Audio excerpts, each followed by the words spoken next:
जय श्रीराम मित्रांनो.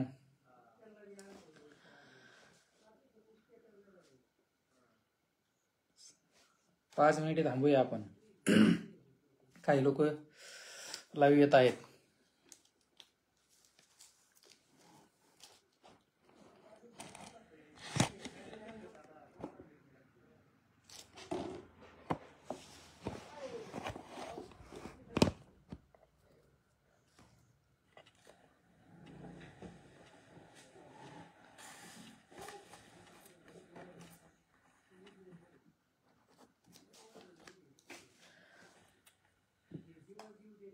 सर्वांना पुन्हा एकदा जय श्रीराम. मित्रांनो, तर आज लाईव्ह येण्याचं कारण विशेष असं आहे की आपल्या तालुक्यात सध्या एक मिनिट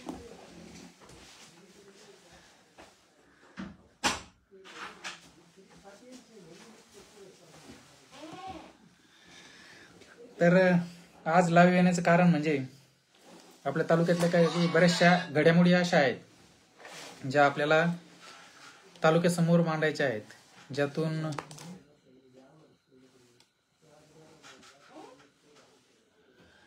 मांडायच्या आहेत.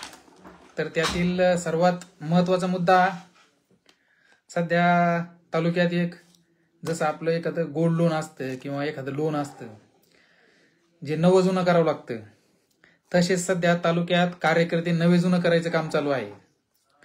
तर वेळीच सर्व मित्रांनी ज्यांना 4 वर्ष फेकून दिलं होतं, ज्यांच्याकडे 4 वर्षात ढुंकूनही बघितलं नाही,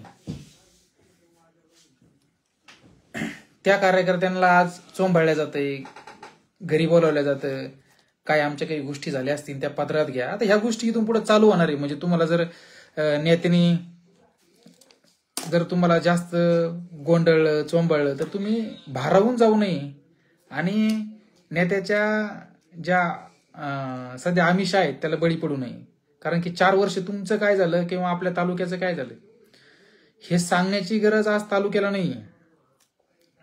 परंतु आता नवजुनं कोणाचंही होऊ शकतं आणि त्याचं नवजुनं करण्यासाठी त्याचा नंबर तुमचाही लागू शकतो. तर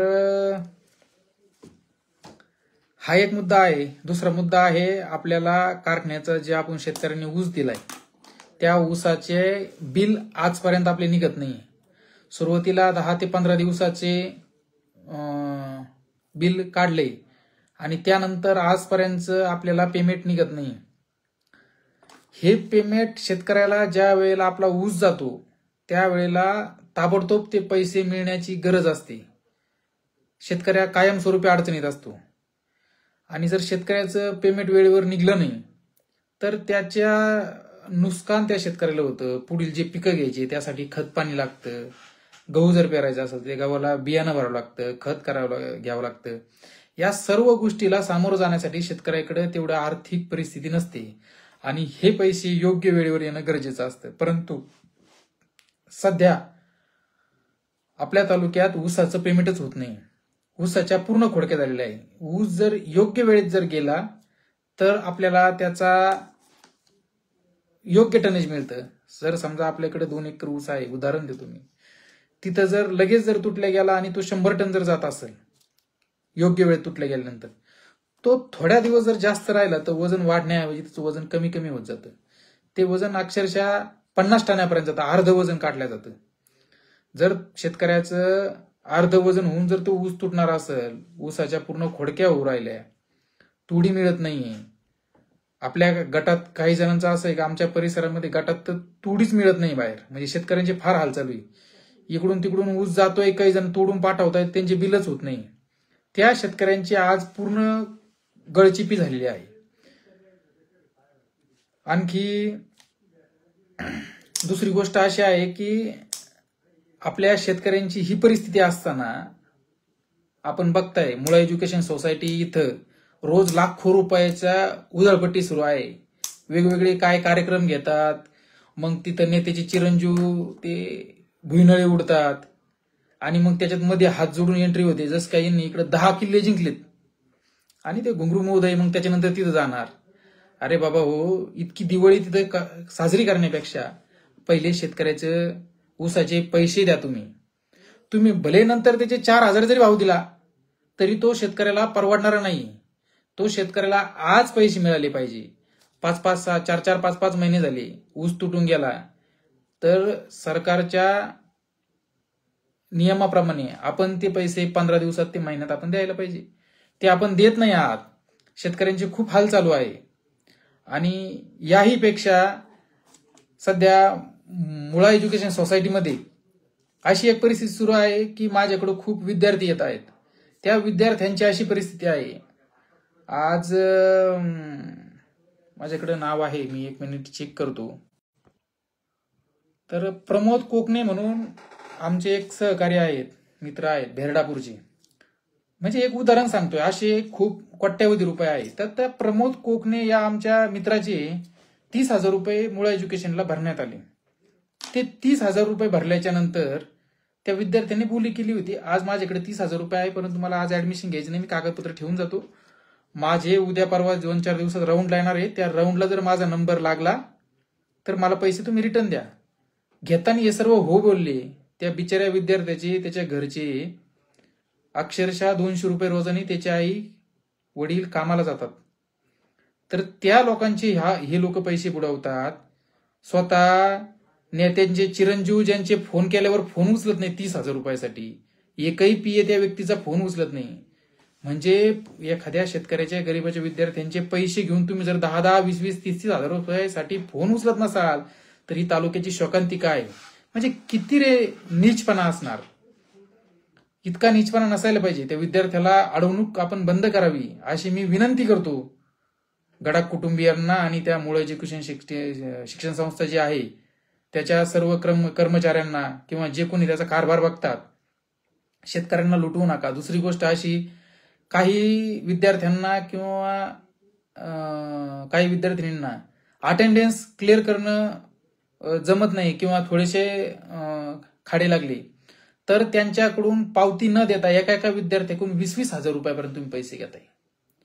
ही शोकांतिका आहे का तुम्ही इतकले त्या विद्यार्थ्याकडून पैसे घेता. म्हणजे तुम्ही त्यांच्याकडून चुका होण्याचा प्रयत्न वाट बघता आणि चूक झाल्यानंतर त्याच्याकडून इतक्या मोठ्या प्रमाणात, म्हणजे ही अमाऊंट कोट्यवधी रुपये आहे, तर ही विद्यार्थ्याकडून तुम्ही जमा करता, त्यांना त्रास देता, त्यांना पेपरला बसून देत नाही, त्यांचे वर्ष वायाला घालता आणि तुम्हाला पैसे दिल्याच्या नंतर लगेच तुम्ही त्या विद्यार्थ्यांना पेपरला बसून देता. हीच तुमची जी टेंडन्सी आहे ती कुठेतरी तुम्हाला बदलावं लागेल. कारण की विद्यार्थ्याकडे रूमला रेंट देण्यासाठी सुद्धा पैसे राहत नाही, परंतु आपण त्या ठिकाणी विद्यार्थ्याकडून अनलिगली 15,000, 20,000 पावती न देता पैसे घेताय. जे डोनेशन घेताय, मी त्या विद्यार्थ्याला सांगितलं तसे कित्येक लोकांचे डोनेशन आहे. हे जे लोक आहेत ह्या त्या विद्यार्थ्यांच्या घरच्यांना धमकावतात, आम्ही हे करू ते करू, आणि त्याला गरीब लोकांना पैसे देत नाही. आता मी नाव सांगितलेलं जे कोकणे आहेत त्यांचे 6 महिन्यापासून पैसे आहेत. आजही यांची पैसे देण्याची डेअरिंग झाली नाही. बघूया 2 दिवसात जर यांनी दिले नाही तर मी रीतसर मुळा एज्युकेशनवर गुन्हा दाखल करायला सांगणार आहे आणि तेही करणार आहेत. म्हणजे यांची किती नीतिमत्ता ढासळलेली आहे आणि किती लोकांकडून पैसे घ्यायला कसे. तिथं कॉलेजवर जाऊन कार्यक्रम लाखो रुपये, बाहेरून ऍक्टर बोलायचे, तिथं लाखो रुपये देण्यापेक्षा शेतकऱ्यांना तुम्ही पैसे द्या अशी मी त्यांना विनंती करतो. तुम्ही नंतर भले तुमच्या डोक्यात असून तुम्ही 2,000 देता, 3,000 देता, 4,000 भाव देता, 4,000 जरी दिले तरी ते शेतकऱ्याच्या कामाचे नाही. कारण की आज तुम्ही एक तर ते लेट केलंय, जिथं 1 लाख रुपये येणार होते तिथं 50,000 येणार आहे. ऊस गेलाय त्या वाळून आणि तुम्ही आणखी ते पैसे जर 1 वर्ष देणार असाल त्याचा उपयोग नाही. बरं, यांचा ठिसूळ कारभार असा चालू आहे. मागच्या वर्षी या वर्षीपेक्षा गाळप जास्त होतं तरी देखील कर्मचारी कमी होती, परंतु यावर्षी गाळप कमी असून देखील कर्मचारी जे रिटायर झाले मुळा एज्युकेशन सोसायटीमध्ये, मुळा एज्युकेशन नाही कारखान्यामध्ये, मुळा सहकारी साखर कारखान्यामध्ये रिटायर झालेले सर्व कर्मचारी कामावर बोलवलेत. यांच्या डोक्यामध्ये काय आहे हेच कोणाला कळायला समजायला तयार नाही. रिटायर झालेले माणसं बोलवायचे, घरी बसले त्यांना पगार चालू आहे. म्हणजे प्रत्येक संस्था, आता शनी शिंगणापूर देवस्थान सुद्धा असेल तर त्याची परिस्थिती अशी करून ठेवली आहे की यांच्या ताब्यात जे जातात ते पूर्ण खाऊन टाकण्याचे हे काम करतात. आता सध्या कारखान्यावर काटा मारायची एक सिस्टीम चालू आहे, टनामागे 100 किलो. ही जी सिस्टीम चालू आहे ही खूप नीच आणि स्वतः काहीही करतात पैशासाठी, अशी परिस्थिती चालू आहे. तर कारखान्यातले जे कर्मचारी आहेत त्यांना 10 महिन्यापासून पगार नाही. जर कर्मचाऱ्यांचा पगार व्हायला जर परवडत नसेल, यांना पगार द्यायला परवडत नसेल किंवा कारखाना तोट्यात असेल, तर जुने कर्मचारी का घेतले बरं? मागच्या वर्षी जर हेच कर्मचारी कारखाना सांभाळू शकत होते, मागच्या वर्षीपेक्षा या वर्षी तर गाळप 100% कमी आहे. आणि जर गाळप कमी असेल तर कर्मचारी वाढवण्याची काय गरज आहे? वाढवलेले कर्मचारी घरीच बसले, यांना अर्धा पगार दिला जातो. त्या घरी जे रिटायर झाले ते कर्मचारी कामावर बोलले त्यांना अर्धा पगार ही त्यांच्या नावावर खाल्ला जातो. म्हणजे प्रत्येक संस्था चवून कशी, ती संस्था प्रॉफिटमध्ये दाखवा, तिला इतरांनी 3,000 दिला, तुम्ही 3100 द्या, बाकीच्यांनी 3100 दिला, तुम्ही 3500 भाव द्या, तुम्ही असा विश्वविक्रम करा. पण फक्त स्वतःच्या प्रपंचासाठी शेतकऱ्याच्या संस्थेचा वापर करू नका. खूप खूप दया येते की असेले नीच विचार या नेत्यांचे आहे आणि स्वतःसाठी वापर करून घेऊ राहिले आपल्या संस्था. कर्मचाऱ्यांना आज 10वा महिना झाला, मुळा सहकारी साखर कारखान्याच्या कर्मचाऱ्यांना पगार नाही. जर कारखान्याच्या कर्मचाऱ्याला पगार द्यायला जमत नाही, पण नेत्याच्या गाडीला डिझेल, नेत्याच्या कार्यकर्त्याला डिझेल, त्यावेळेला कारखाना अडचणीत नसतो. फक्त कर्मचाऱ्याचे पगार द्यायला किंवा शेतकऱ्याचे पैसे द्यायलाच कारखाना अडचणीत का दाखवला जातो? त्या कारखान्यातून कोट्यवधी रुपये यांच्या खाजगी कामासाठी वापरले जातात, त्यावेळेला कारखाना तोट्यात नसतो. पण ऊसाचे पैसे, शेतकऱ्याचे पैसे देण्याच्या वेळेलाच का तोट्यात आहे? आज प्रत्येक शेतकरी सोनेतला टेन्शनमध्ये आहे, चिंताग्रस्त आहे. तरी सर्वांना विनंती, बऱ्याचशा गोष्टी आहेत ज्या बोलायच्यात, आणखी त्या बोलूयात आपण. त्याच्या मागच्या वेळेचा जो भाग आहे तो भाग 2 ज्यावेळेस काढायचा त्यावेळेस वेगळं चित्र असणार आहे, तोही काढू आपण. आणि यांच्या ज्या अफवा आहेत, आम्ही आज येणार आहे, उद्या येणार आहे, तुम्हाला यायचं त्यावेळेला भाजपमध्ये या. तुम्हाला सध्या घेत तर नाहीचे, तुम्हाला यायचं तर या, येऊ शकता तुम्ही, पण इतक्या अफवा गायला भाजपमध्ये प्रवेश कशाला म्हणतात किंवा कोणत्याही पक्षात प्रवेश कशाला म्हणतात? जे लोक सकाळी शरद पवारांसोबत बसले, जे मंत्री छगन भुजबळ असतील, दुपारपर्यंत शरद पवार सोबत होते आणि 1 तासानंतर डायरेक्ट अजितदादा सोबत शपथ घ्यायला होती. याला म्हणतात पक्ष प्रवेश आणि याला अचानक येणं. यांनी 1 वर्षापासून बोगट केलाय, आम्ही भाजपमध्ये येतोय, आम्ही भाजपमध्ये येतो. असं भाजपमध्ये येत नसतो किंवा असा कोणता पक्ष प्रवेश नसतो. हा, त्याच्यामुळे हे लोकांना भीती दाखवण्यासाठी यांनी केलेलं वातावरण आहे, लोकांना घाबरवायचं तुमच्या कोणत्याही भीतीला. आणि हे काहीही करत नाही. अरे मंत्री असताना तुम्ही ज्यावेळेला आमचं भाजप सत्तेत नव्हतं त्यावेळेला एवढा गदरोळ केला तालुक्यात, त्यावेळेला जनतेने तुम्हाला खाल्लं नाही. आणि आता काय कोण घाबरणार आहे तुम्हाला? आणि सगळ्यात महत्वाची गोष्ट अशी का आपल्या तालुक्यात काय कामं केली तुम्ही, याच्याकडे लक्ष द्यायला पाहिजे. मी माहिती घेतली तर मंत्रिपदाच्या काळामध्ये फक्त कागदावरच रस्ते झालेत. तालुक्यामध्ये इतका निधी आला. तरी आमदार महोदयाला विनंती आहे, ज्या तिघाडी सरकारमध्ये आपण काही निधी आणला होता तर तो निधी परस्पर रस्ते दाखवले, म्हणजे त्या शेतकऱ्याला किंवा त्या व्यक्तीला सुद्धा माहित नाही की तुमच्या घराजवळच्या रस्त्याचं बिल निघलंय, परंतु तो रस्ताच झालेला नाही. ज्या वेळेला 2019ला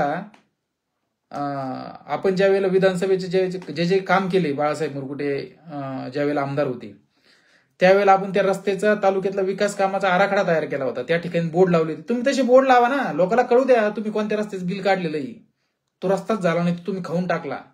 असे बोर्ड लावा तुमच्या विकास कामांचे, जनतेला कळू द्या. म्हणून ही जी व्यक्ती आहे ती अतिशय नीच घराणा आहे. स्वतःचा प्रपंच आणि 24 तास राजकारण डोक्यात ठेवणारी व्यक्ती आहे. समाजकारण किंवा जनतेला फायदा होईल असं काहीतरी करायची यांची अशी मुळीच टेंडन्सी नाहीये. फक्त स्वतःचा प्रपंच, स्वतःचा मुलगा आणि आपलंच घर हे टामटुमीत असलं पाहिजे. आणि आपलं गडाख कुटुंबीय सांभाळण्यासाठी अख्ख्या तालुक्याचा जन्म झालेला आहे असं हे समजतात. म्हणजे आपल्या आईवडिलांनी यांच्यासाठीच आपल्याला जन्माला घातलं अशी यांची समज आहे. म्हणून जनतेने सतर्क राहावं, यांच्या सध्याच्या भुलीथापाला बळी पडू नये आणि यांना घाबरण्याची ती मुळीच गरज नाही. अरे मी एवढं धुतोय, माझं वाकडं व्हाय ना यांच्यानी काय, तर तुमचं काय व्हायचं राव, तुम्ही काहीच करत नाही. म्हणून जनतेने सामोरं या, चुकीच्या गोष्टीला चूक म्हणण्याची धाडस ठेवा आणि बरोबरला बरोबर म्हणा.